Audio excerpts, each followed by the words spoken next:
भारत में इतिहास का व्यवस्थित रूप से अध्ययन एवं लेखन पाश्चात्य विद्वानों के द्वारा शुरू हुआ और ये ब्रिटिश काल में शुरू हुआ। आप ऐसा कह सकते हैं कि भारत में इतिहास का व्यवस्थित रूप से अध्ययन एवं लेखन 18वीं शताब्दी के लेटर फेज में उत्तरार्ध में शुरू हुआ और ये पाश्चात्य विद्वानों के द्वारा शुरू हुआ। आप जब इतिहास में अध्ययन करते हैं अप्रोचेस के बारे में तो साम्राज्यवादी इतिहास लेखन का अध्ययन करते हैं, उपनिवेशवादी इतिहास लेखन का अध्ययन करते हैं। तो उस धारा से जुड़े हुए विद्वानों ने ये अध्ययन शुरू किया। उनका अपना उद्देश्य था, उन्होंने अपने उद्देश्यों के अनुसार निष्कर्ष निकालने शुरू किए। उन लोगों ने ये कहना शुरू किया कि भारत के लोगों को, जो प्राचीन काल से जुड़े हुए लोग हैं, उनको तो इतिहास बहुत था ही नहीं। प्राचीन काल के लोगों को इतिहास की संकल्पना थी नहीं, उनमें इतिहास लेखन कौशल का विकास ही नहीं हुआ था। इस प्रकार की बात वो कहने लगे। अब जब इस प्रकार की बात कहने लगे तो इसका अर्थ ये हुआ कि पश्चिम में जिस प्रकार का लेखन हुआ था प्राचीन काल में और वर्तमान में जिस प्रकार से इतिहास लेखन किया जा रहा था, उस प्रकार की संकल्पना भारत में नहीं थी, ऐसा इन लोगों का कहना था। तो यहाँ पर हम लोग ये बात करेंगे या इस बात को समझने का प्रयास करेंगे, क्या वास्तव में प्राचीन काल में भारत में इतिहास लेखन नहीं हुआ या हुआ तो कुछ और तरीके से हुआ, इसको समझने का प्रयास करेंगे। तो उसके पहले हम लोग ये जानेंगे कि पाश्चात्य विद्वानों ने जो इस प्रकार की बात कही है, उसी के आलोक में हम ये समझने का प्रयास करेंगे कि ये अवधारणा या ये बात उन्होंने क्यों कही। जैसे आप इसको प्रश्न के रूप में भी आप ऐसा लिख सकते हैं, क्या प्राचीन काल में इतिहास लेखन की संकल्पना विद्यमान थी? Did the concept of historiography या history writing exist in ancient times? इसको समझने का प्रयास करेंगे। अब जैसा हमने पहले उल्लेख किया, इस प्रकार की बात पाश्चात्य विद्वान कर रहे हैं, पाश्चात्य विद्वान कर रहे हैं जो साम्राज्यवादी इतिहास लेखन से जुड़े हुए हैं। और शायद उन्होंने इसलिए ऐसी बात की कि भारत में हेरोडोटस और लिवी जैसे इतिहासकार नहीं रहे। इसका अर्थ ये है कि जिस प्रकार से हेरोडोटस ने इतिहास लेखन किया, लिवी ने इतिहास लेखन किया, यूनानी इतिहासकार थे, उस प्रकार का इतिहास लेखन भारत में नहीं हुआ था। तो सबसे पहले हम यही बात समझेंगे कि हेरोडोटस ने किस प्रकार का इतिहास लेखन किया, क्या खासियत थी, और फिर देखेंगे क्या भारत में भी उस प्रकार का लेखन हुआ या नहीं हुआ। अगर नहीं हुआ तो किस प्रकार की ऐतिहासिक दृष्टि रही है भारतीयों की, उसको समझने का प्रयास हम करेंगे। तो सबसे पहले हम लोग हेरोडोटस के बारे में जान लेते हैं, जो पाश्चात्य अवधारणा है इतिहास लेखन की, उसको समझने का प्रयास करते हैं।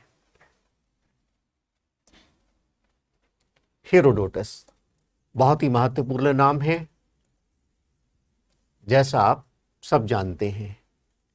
हेरोडोटस को फादर ऑफ हिस्ट्री कहते हैं, फादर ऑफ हिस्ट्री। बिना हेरोडोटस के जाने आप इतिहास का ज्ञान ठीक ठीक नहीं रख सकते, इसलिए जानना बहुत जरूरी है। जो जन्म है, बर्थ है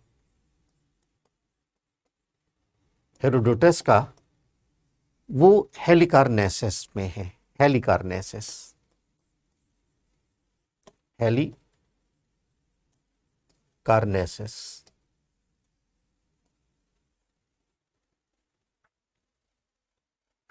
थोड़ा सा टेक्निकल मिस्टेक है, इसको आप देखेंगे, अभी ये आएगा। ये अगर वर्तमान में आप देखें, ये तुर्की में है, तुर्की।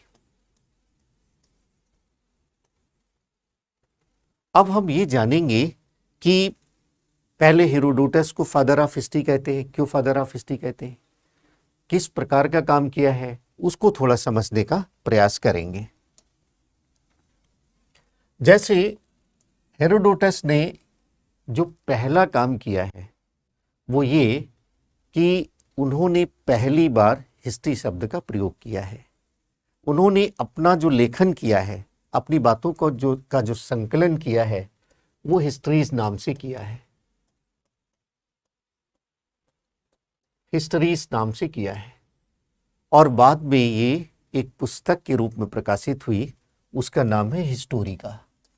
उसका नाम है हिस्टोरिका।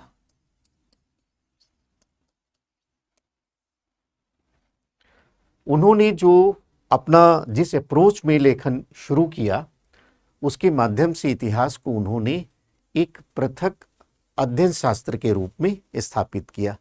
पहले साहित्य का विषय हुआ करता था इतिहास, लेकिन हेरोडोटस ने उसको एक पृथक अध्ययन शास्त्र के रूप में स्थापित किया। एक ये खास बात है। दूसरी बात, जो भी हेरोडोटस ने लेखन किया है वह तर्क संगत है। यानी तर्क संगत का अर्थ ये है कि जो भी उन्होंने तर्क दिया है, जो भी उन्होंने निष्कर्ष प्रतिपादित किया है, वो प्रमाण पर आधारित है। तो आप ये कह सकते हैं कि तर्क संगत लेखन उन्होंने पहली बार किया है। इसका अर्थ हमने आपको बताया है कि वह जो भी तर्क दे रहे हैं अतीत की घटनाओं के संदर्भ में, या जो भी निष्कर्ष निकाल रहे हैं, वह सब प्रमाण पर आधारित है। यानी इस प्रकार का उन्होंने लेखन पहली बार किया है एंशिएंट इंडिया में कि उन्होंने तथ्यों को इकट्ठा किया और उनका विश्लेषण किया, यानी उनके सत्यता की जांच की और उसके बाद ही उन तथ्यों को एक जीवंत विवरण के रूप में ढालने का प्रयास किया, इतिहास लिखने का प्रयास किया। ये पहली बार हुआ। तो यानी उन्होंने तर्क संगत लेखन किया। इसके बाद उन्होंने जो भी लेखन किया है वह मानव केंद्रित लेखन है। यानी इसका तात्पर्य यह है कि पहले जो लेखन हो रहा था वह राजा महाराजाओं के बारे में ज़्यादा हो रहा था, एलीट क्लास के बारे में ज़्यादा हो रहा था।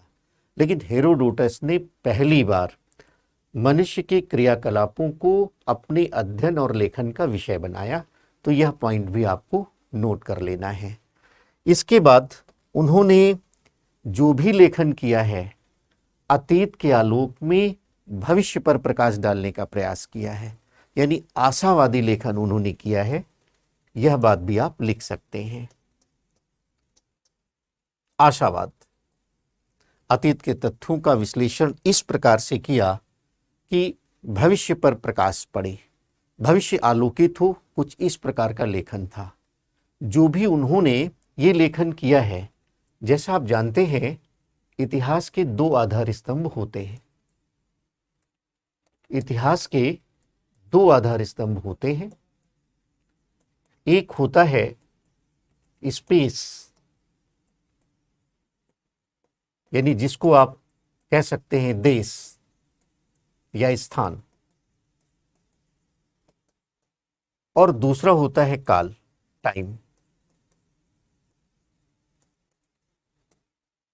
यानी हर एक इवेंट, हर एक घटना जो घटित होगी वह किसी न किसी देश में घटित होगी, किसी न किसी स्पेस में घटित होगी और किसी न किसी समय पर घटित होगी। ये दो आधार स्तंभ होते हैं। इसीलिए इतिहास के जो इवेंट्स होते हैं, जो अंग होते हैं, वो चार हो जाते हैं। एक तो व्यक्ति जो उससे जुड़ा हुआ है, दूसरा स्पेस, तीसरा टाइम, और इस तरह से वह पूरा विवरण लिख डालते हैं। आप देखिए इसको, तो स्पेस और टाइम का के अंतर्गत उन्होंने लेखन अपना किया है। इवेंट जो भी होगा उसमें ये दो अनिवार्य रूप से होगा। चार बातें हमने आपको बताई हैं। एक तो इवेंट अपने आप में घटना, उससे जुड़ा हुआ मनुष्य, और स्पेस और टाइम। हेरोडोटस जैसे इतिहासकार नहीं थे। पाश्चात्य विद्वानों ने ये कहा कि प्राचीन काल में भारतीय इतिहासकारों ने या भारतीय लेखकों ने अपनी रचनाओं में देश और काल के अंतर्गत लेखन नहीं किया। यानी जो भी उन्होंने विवरण लिखा है उसमें स्पेस एंड टाइम के कॉन्सेप्ट का पालन नहीं किया। इसीलिए उन्होंने कहा है कि भारत में जो भी लेखन हुआ है उसमें ऐतिहासिक दृष्टिकोण नहीं है।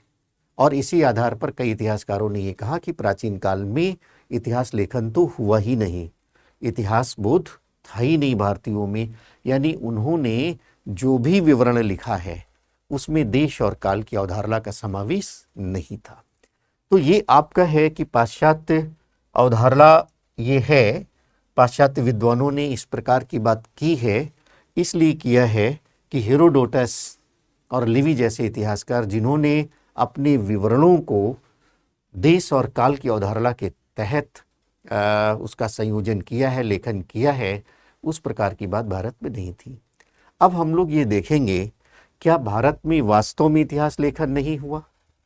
क्या भारतीयों को इतिहास बोध नहीं था, ऐतिहासिक दृष्टिकोण नहीं था? इसको समझने का प्रयास करेंगे। तो भारत के संदर्भ में,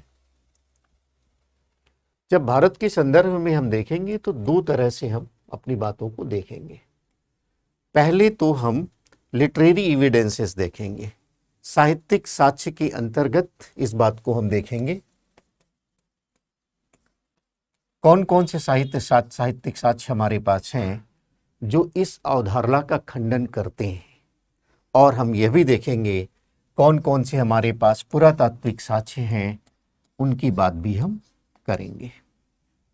जैसे इतिहास जो शब्द है, भारतीय साहित्यिक ग्रंथों में आपने वेदों के बारे में सुना है, तो जो अथर्ववेद है उसमें पहली बार इतिहास शब्द का उल्लेख मिलता है।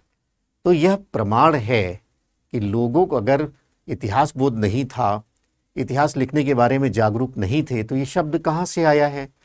हो सकता है, अभी हम बाद में चर्चा करेंगे, हो सकता है कि जिस प्रकार की समझ, जिस प्रकार का लेखन पश्चिम के विद्वान कर रहे थे, उस प्रकार की समझ, उस प्रकार का लेखन भारतीयों में न रही हो, कुछ अलग प्रकार से रही हो, उस पर अभी हम बातचीत करेंगे। तो अगर आप साहित्यिक साक्ष्यों के अंतर्गत देखेंगे तो अथर्ववेदा है, अथर्ववेदा, इसमें पहली बार इतिहास शब्द का उल्लेख मिल रहा है।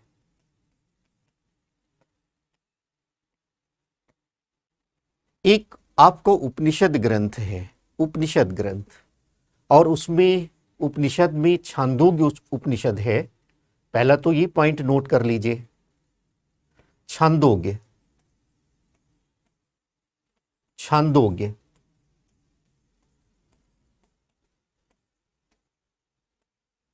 छांदोग्य उपनिषद में इतिहास को पंचम वेद कहा गया है, यानी पांचवा वेद बताया गया है।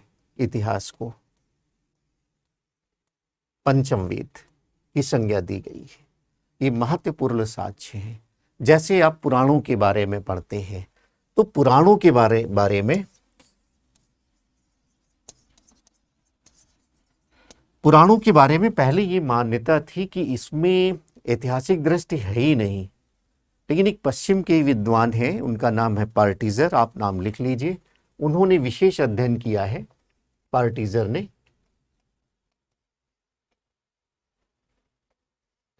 और उन्होंने अपने अध्ययन के माध्यम से अपनी पुस्तक में पुराणों के महत्व पर प्रकाश डाला है। और उन्होंने बताया कि पुराणों का ऐतिहासिक महत्व है। पुराणों में अनेक शासक वंशों के बारे में चर्चा है, अनेक शासकों की जीवनियों के बारे में चर्चा है, और बड़ी क्रम से बताया गया है, क्रोनोलॉजिकल वे में बताया गया है, तिथि क्रम से बताया गया है। यानी देश और काल की अवधारणा जो पश्चिम में थी, उस प्रकार का लेखन यहाँ पर आपको दिखाई पड़ेगा। इसकी ओर संकेत किया है पार्टीजर महोदय ने। तो ऐसी बात कहना कि भारतीयों को देश और काल की समझ नहीं थी, ऐसा बिल्कुल गलत होगा। आगे आप देखिए, कौटिल्य इतिहास की चर्चा करता है, और वह 3 ग्रंथों को इतिहास के अंतर्गत रखता है। उनको लिख लीजिए। वह इतिहास के अंतर्गत पुराणों को, अर्थशास्त्र को,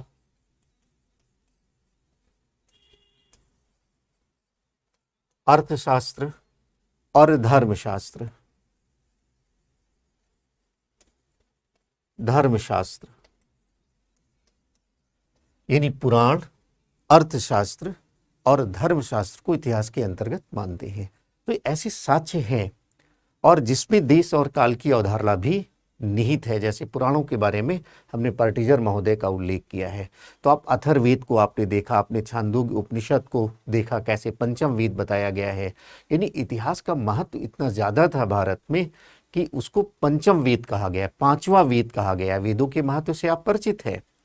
इसके बाद कौटिल्य ने भी पुराणों के बारे में भी हमने बताया है, और बहुत सारे ऐतिहासिक ग्रंथ भी उपलब्ध हैं, उनका भी मैं उल्लेख करता हूं, जिनमें आपको ऐतिहासिक दृष्टि मिलेगी, जिसमें देश काल की अवधारणा मिलेगी।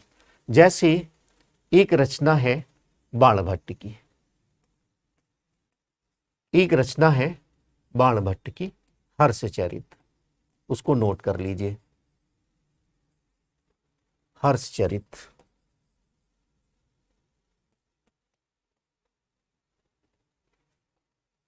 जिसमें हर्ष काल के बारे में विवरणों का उल्लेख मिलता है। एक रचना है वाक्पति की, वाक्पति, वाक्पति की रचना है गौड़वहो, गौड़वहो।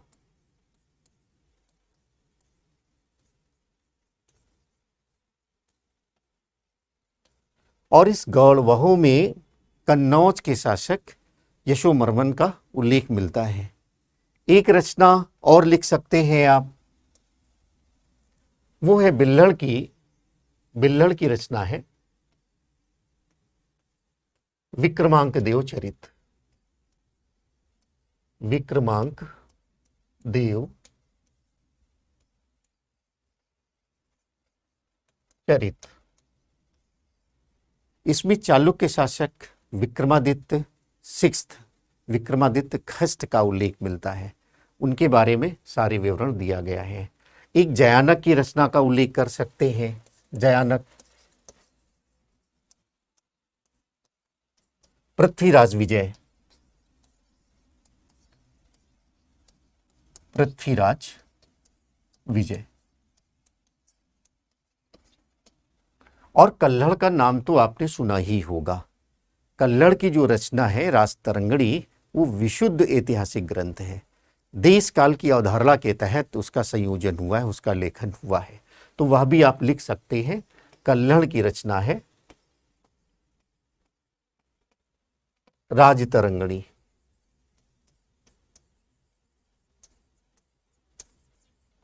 राजतरंगिणी वह विशुद्ध ऐतिहासिक ग्रंथ है।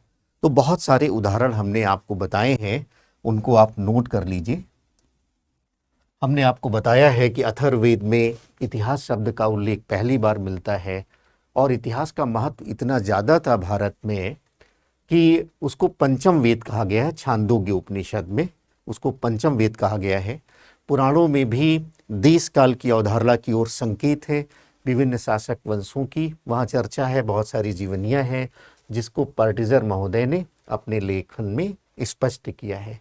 इसके अलावा हमने आपको बताया है कौटिल्य ने भी पुराणों को, अर्थशास्त्र को, धर्मशास्त्र को इतिहास के अंतर्गत माना है।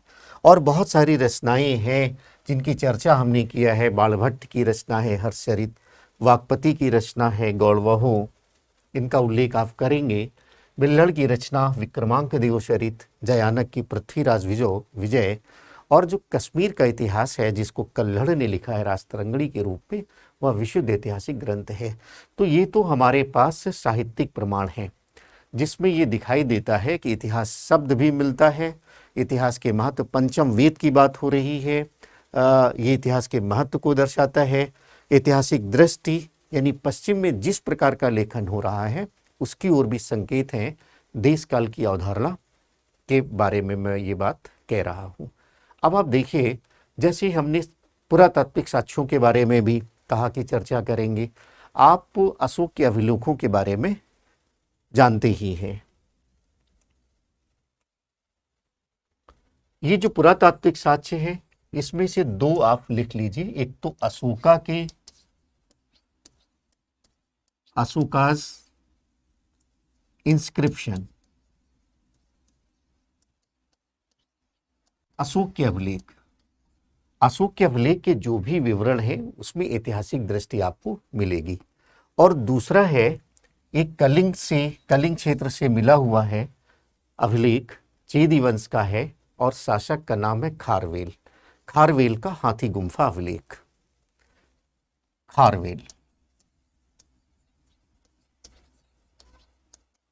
हाथी गुम्फा, हाथी गुम्फा इंस्क्रिप्शन। तो यहां पर आपको पुरातात्विक साक्ष्य भी अशोक के अभिलेखों के रूप में हाथी गुम्फा अभिलेख भी है, जिसमें देश काल की अवधारणा के तहत बातों को लिखा गया है। विस्तार से यहाँ पर चर्चा हमको दिखाई देती है। तो अब ये कहना कि भारतीयों को इतिहास लेखन का ज्ञान नहीं था, ऐतिहासिक दृष्टि नहीं थी, ऐतिहासिक बोध नहीं था, इससे सहमत नहीं हुआ जा सकता। तो निष्कर्ष रूप में आप क्या कह सकते हैं?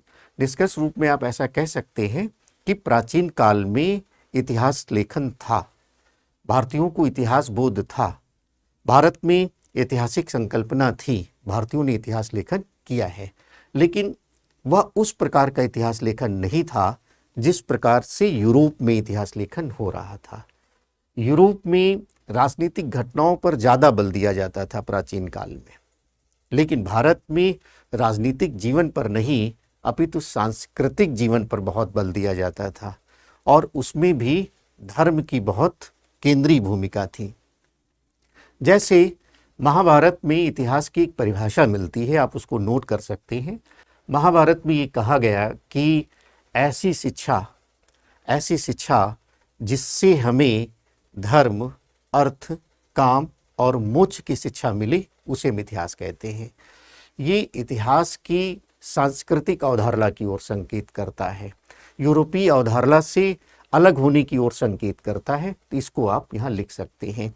जैसे वर्तमान में आप देखिए कि वर्तमान में जो इतिहास लेखन हो रहा है उसमें कार्य कारण की एक श्रृंखला होती है, तुलनात्मक अध्ययन किया जाता है। तो कार्य कारण की श्रृंखला पर आधारित इतिहास लेखन भले ही ना हुआ हो, लेकिन हमारे यहाँ ऐसा इतिहास लेखन हुआ है जिसमें सांस्कृतिक दृष्टि थी, धर्म की केंद्रीय भूमिका थी।